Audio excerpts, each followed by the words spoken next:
What is going on, everyone? Welcome to Metaspace Realty's YouTube channel. We have a banger of an episode for you today. We're going to be discussing the new Hunter token. These guys have put together a serious team of people with great connections in the firearm industry all over the globe. They have massive partnerships. They're going to have a full-on ecosystem with their own native token, the currency that they use to buy, swap, and do stuff with their NFT guns. And one of the coolest things is these gun NFTs that they're going to have, you're going to be able to take them into different metaverses. They're going to be gamified, so you can take them in and play with your NFT guns from here in different metaverse projects. Super cool. Obviously, let's get into it a little more. We got a lot to cover today, and hope I don't take too long to get through it all. All right, so they're going to be launching on PancakeSwap soon. The private sale has already gone away. If you're with me in my private channel, we got into that, I think, like a month and a half ago or something like that. We got into the private sale. But pay attention to this, guys. It's going to be a big one. It's coming on PancakeSwap. This is kind of just a little CAD of what they think the firearm chart's going to look like. It's just probably going to look like a regular firearm swap. I mean, maybe a little bit cooler, but like in the metaverse, So you can purchase newly issued digital firearms, accessories, skins. You can reskin it. You can get accessory equipping, and then you can purchase NFTs from other users. And guys, you have to do all of this with the Hunter token. So accessible only with Hunter token. This is also deflationary by design, so it's going to drive a lot of people to use this. If this project does everything it sets out to do. So here's a little 3D model. Oh, let's see if that loads. I don't know. You can also get APY. They're going to be providing liquidity pools so that you don't need like a buyer if you're trying to sell. It all goes into a liquidity pool, so you can trade and buy and sell and use it as however you need. All right, here's a little CAD 3D makeup of one of the guns they're going to have. Looks like a 50 cal. We'll get into some more of this stuff. Can read data and here's one, unique identifier. Each NFT will have a unique identifier which will allow different pieces of software such as video games and metaverses to read the data and recreate the gun within their digital environment, right? So that's really awesome. So here's something also, users can stake a collection of NFTs to produce new unique NFTs. Digital Arms is creating SDK software development for easy interoperable as well as incentive mechanisms for game developers to embed our NFTs within their game. You can get bonus APY and Hunter tokens. Sorry, I've just heard my phone there. So they're really doing a lot. They sold out all of their pre-seed, their seed, and their whitelist sale. You can see these guys, they've been featured on the Motley Fool, Digital Journal, the NRA, which is huge, Gun Digest America, and here are some of their partnerships. All right, they got Eccentric Studios Australia, Sheesh Finance, Network. So if you guys don't know, Network is actually a huge metaverse free gaming creation world. And if you haven't, go check out the Network site. Maybe I'll do a video on that, even though it's already launched, just so you guys can see it. Very cool project they're putting together. Neo Legal, so they have a law firm that they're working with, and they got Hackin'. Right, so Hackin', if you guys don't know, it's what they do. It's an audit company. It's pretty much the best one. If you're audited by Hackin' and they're partnered with them, they just make sure all your smart contracts, everything's done to a T. So great partnerships to have. And here's some of their exclusive NFT partnerships. Barret. So Barret, the creators of 50 cal. I mean, that's a huge one. That's a huge partnership right there for them to have. And these are exclusive partnerships to them. If you guys don't know, these are basically places that sell weapons, hunting gear, and stuff like that here in America and also in Australia. So here's some of their stuff right here. They got rifle scope optics for all kinds. They have red dot sights. They have reticles. They even have guns. So here's, guys, take a look at their Instagram and their page. Here's some of the stuff they have. Really cool stuff, all kind of guns and attachments and stuff like that. And then over here at Primary Arms, these guys are the same. You can see they're new arrivals. They send all kind of guns, attachments, and stuff like that. So I want to show you guys the core team real quick because this is important. All right, Chris Watkins, all these other guys, they definitely have a lot of experience within within the firearm industry. So I'll just show you the founder real quick, and you guys should come here and look at the rest of these. It's good to be involved and see what's going on with it. So Chris Watkins, he is the founder, the CEO with expertise in business development operations.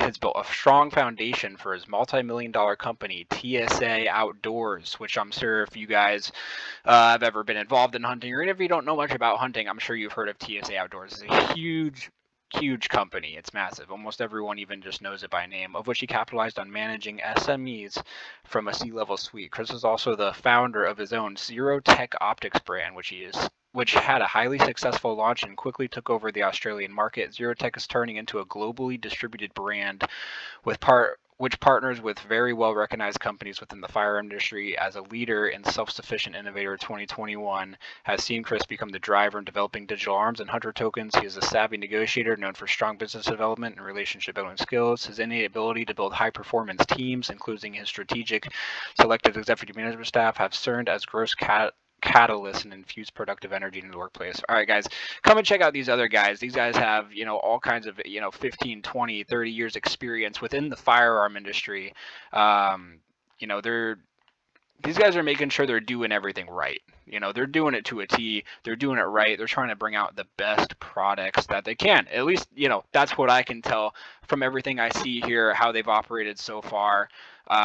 These guys could pretty much throw out, one of the best kind of gaming NFTs, if not the best gaming gun NFTs in the business, and I think their ecosystem will be nothing short of a success. Again, that's just my own personal opinion based on the information I see, and that's why I'm sharing it with you guys. I want to show everyone follows me and watch these videos, or if you're just finding them, some good projects out here. I know there's a lot of scams out here. I'm going to do another video on scams in a later episode to help you guys protect yourself from these scammers that are out here, because people want to steal your money, they want to steal your tokens.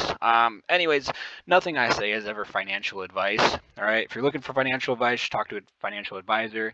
This is strictly for entertainment and entertainment and educational purposes. So anyways, I wanted to bring you guys over here. So it talks a little about the market. All right, so this is their white paper. The whole thing's pretty good, but I'll just give you guys some of the cliff notes. All right, here's some fun facts. In America, hunting generates $86.9 billion per annum per year, if you know what that means. In 2020, the ammunition and firearm industry were responsible for around $63.5 billion in total economic activity in America. All right. In 2016, 115 million people 16 and older enjoyed hunting a variety of animals in the United States. Hunting expenditures totaled $26.2 billion. So again, something I didn't touch on here is these guys are going to also run kind of like hunting safaris and stuff like that with strategic partners around the world, and you're going to be able to pay for them with the hunter token.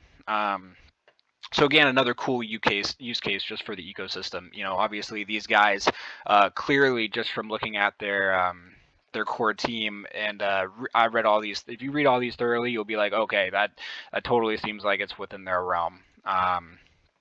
Again, not financial advice, just what I'm seeing here. All right, so basically massive hunting market. This is mostly just from the state statistics. This isn't even all over the world. All right, and then they look at the gaming market, because they're kind of capitalized on all these people who love hunting, right? You want to go on hunting safaris, right? And people love collecting firearms, even if it's digital firearms. Like, how many people do you know who play Call of Duty or Warzone and get these sick guns and level up and get these attachments, or even pay for attachments and skins and stuff like that for their weapons to make them look cool and perform better? I mean, there's a massive market for this, and I think the NFT space may even hit a little bit different audience, especially once the metaverse space blows up a little bit more. It could target a pretty big audience. All right, and now they get into the gaming market. Gaming is a global business worth around $175 billion. It's estimated to almost double by 2025, a little less than double. and then around 3.2 billion was spent on video gaming in Australia in 2019. The number of gamers in the world is expected to surpass 3 billion in the next 3 years. I mean, that's huge. 92% of gamers aged 13 to 45 in the USA play at least once a week. All right, so we have a huge market for gamers, especially in the United States here. And they're thinking, you know, many of these people haven't played blockchain games. Of course, blockchain games are very new. You know what I mean? A lot of them aren't even released and don't even have fully integrated VR, but some of them do. But once we start getting to that level, I think over the next three to 5 years, the space can really, you know, do very well, you know, potentially. And then the microtransactions market. So this is purchasing firearm skins and other attachments in games. And they make up 3/4 of all gaming revenue. I didn't know that, totaling about $117 billion in 2020. 18 out of the 20 highest selling console and computer games in Australia include some type of microtransaction. Guys, I think we know most games we play now include microtransactions. I mean, there's stuff you can pay for in game. There's loot boxes. There's skins. There's all types of stuff, right? One thing I didn't mention is these guys are also gonna have a military like NFT, like a Navy SEAL NFT that you can get. I think it's actually like a Marine, like a Meta Marine. That's what it is. Yeah, it's called Meta Marine. So they're going to also have some Meta Marine NFTs they're going to drop. They might have some more exclusive ones. And, it's going to be kind of like they're going to have like more rare NFTs and less rare NFTs, kind of like any of the NFTs. You get some really rare ones. They could be, do very, very well. Again, just not financial advice, just what I can see from just looking at this project. And then we got loot boxes, all right? I think anyone who games and plays anything like Apex or Call of Duty or any of these like shooting type games, you're familiar with loot boxes. They're very common, even in other games. I mean, loot boxes and mystery boxes, they're very common in games. And it says they have earned the global gaming industry an estimated 15 billion USD in 2020, and the market is projected to continue its growth of another 5 billion USD by 2025. Now, guys, with these guys' exclusive partnerships and everything they have going for them, it's my opinion that they could do very well. I think with all their partnerships, their experience, their team, the way they're going about it, especially their exclusive NFT partnerships with some of these huge companies, especially like Barret and some of the other companies that they have or haven't even onboarded yet. I mean, this is something. This could be a pretty cool project, man. I mean, I'm looking forward to it. I personally don't see any red flags around it. But again, this is just my opinion, And so here's some more about firearm skins. We're gonna skip this.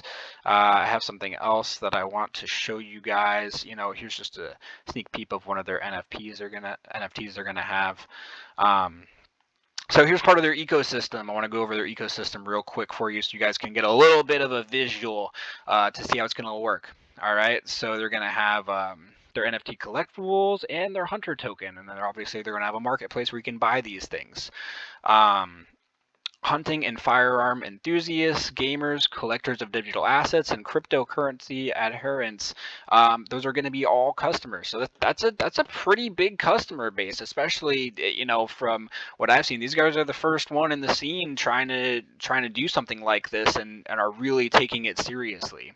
All right, then they're going to be able to you're going to be able to purchase. They're probably going to have their own wallet that you can access. You can buy, store, make purchases, sell, trade. You guys can also do staking. They're going to have collectible sales, games, competitions, partners, rewards, e-commerce members. So you can set up to be an e-commerce member and have a gun store in a metaverse project and sell guns and skins and all kinds of stuff like that, which pretty sweet if you ask me. NFT collectibles, store, invest, trade. Hunting safaris, token incentives and rewards, right? Providing liquidity and games partners, all kinds of stuff. So I also wanted to touch on this too. So this is built on Binance Smart Chain. So they actually answer this on one of their pages in their white paper. So I wanted to go over this real quick because a lot of people are like, oh, Ethereum's like the #1. If it's not built on Ethereum, it's not a top tier project. Well, that's why I wanted to bring this on, because a lot of people probably aren't aware of this. I wasn't until I read it, and I wanted to share it with you guys. So why Binance Smart Chain BEP20 instead of Ethereum? So it says right here, they have chosen Binance Smart Chain as the blockchain of choice for 3 reasons. It is Ethereum virtual machine EVM compatible, meaning it is interoperable with existing Ethereum wallets. I didn't know that. That's awesome. That is super awesome. You know, that means it just kind of can flow with Ethereum a little bit better, and I mean, I didn't know that about Binance Smart Chain. I didn't know it was like that. Being a side chain that has lower transaction fees than Ethereum main chain. Guys, if you ever mint or do things on Ethereum, you know that sometimes their transaction fees, I mean, even on the times of days when they're not busy, they're still like, I don't know, 100 times more expensive than like Binance Smart Chain. I mean, Binance Smart Chain is a fraction of the cost of Ethereum, if not less. All right, so right here, being a side chain has lower transaction fees than Ethereum main chain. In comparison to other EVM side chains, Binance Smart Chain has the most adoption. That's true, has a ton of adoption. All right, guys, well, I hope you enjoyed this episode. They're going to be launching soon. I'm going to go ahead and leave all the links in the description so you guys can go and check out all this info. And then I'm also going to leave the link to their Discord. Definitely go check out that Discord. Give them a follow, talk to them, see what's going on in there. And they have a lot of previews for some of their NFTs that are coming out and some of the cool stuff they're doing. And if you rank up enough on their Discord, you have a chance to win or get on some whitelist for some cool NFTs and some other stuff. All right, guys, I'll catch you all next time. I hope you enjoyed this episode. Leave your thoughts down below, and let me know. Let me know if there's something specific you'd want to see on this channel. Sorry it took me so long to produce this next episode. I've been helping my mom a lot lately, taking care of her, and you know, I'll try to be on here, and well, I'll be on here, and I'll be doing more a little bit consistent for you. So stay tuned, and I'll see you guys next time.